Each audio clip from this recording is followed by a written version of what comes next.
Alam nyo ba guys, continuation ito ng kahapon kong kasipagan. Kasi nga hindi ko na linisan dito banda sa may harap ng bahay. Inuna ko yung doon sa malapit sa daanan, yung bakanting lote sa kabila. Kasi mas marami siyang mga damo at makapal na nga, kailangan na talagang tanggalin guys. At maaga pa nga ito kanina, medyo maliliit nga po dito yung mga damo, kaya medyo nahirapan din ako. Kasi guys, kailangan mo siyang tutukan isa-isahin yung mga damo na maliliit na kailangan mong bunutin. At habang nagwawalis nga, winawalis ko na nga yan, itong si nanay naman at si Lula ay bumaba. Dahil nga po, itong si Yayam ay nagpupumilit na bumaba guys. At hindi talaga siya mapigilan kasi si nanay ay doon din sa kabilang likod na nagdadamo. Kaya walang ibang mag-aalaga sa kanya. Kaya sabi ko kay nanay, stop na muna siya guys kasi hindi nga kaya ni Lula mag-alaga. At kita nyo naman diba si Yayam kanina ay nasa baba na walang sleeper. Kaya tinapos na ni nanay.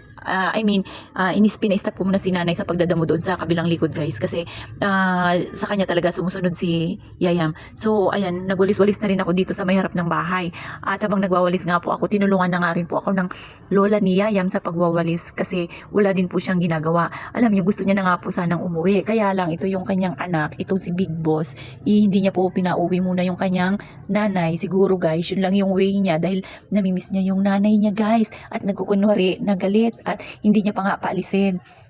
Kaya ayun, no choice yung nanay niya dahil nga gusto niya nang umuwi, hindi siya makaalis-alis kasi nandito rin si Big Boss na nakaabang at nakabantay sa harapan guys. At ayan, nung nakita niya nga na marami na akong nalinis, nawalis, nadamo at kung ano-ano pa, nakita niya na rin guys, ito yung kanal namin. Yan talaga yung lagi niyang nag-check guys dito sa harap.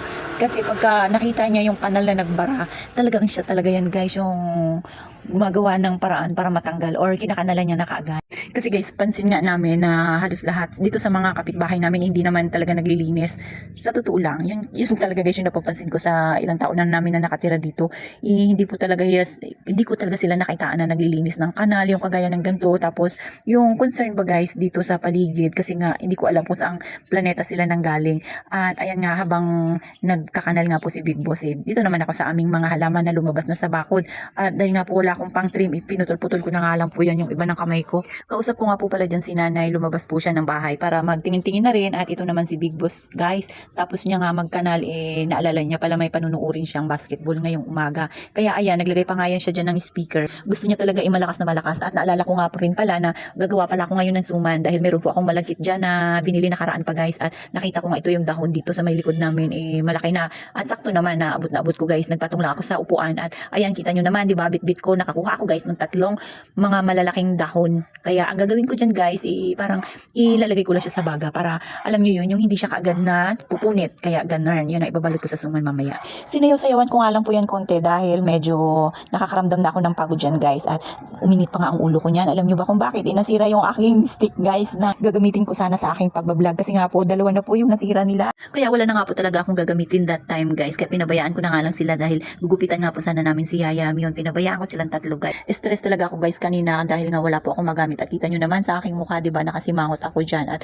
habang gumagawa ako ng tali para sa aking suman. Pero yung aking gagawing suman guys, kahit na na-stress ako at medyo mainit ang aking ulo, ituloy pa rin yan. So paano ba yan guys? Kita-kits sa susunod na video ulit. Bye-bye!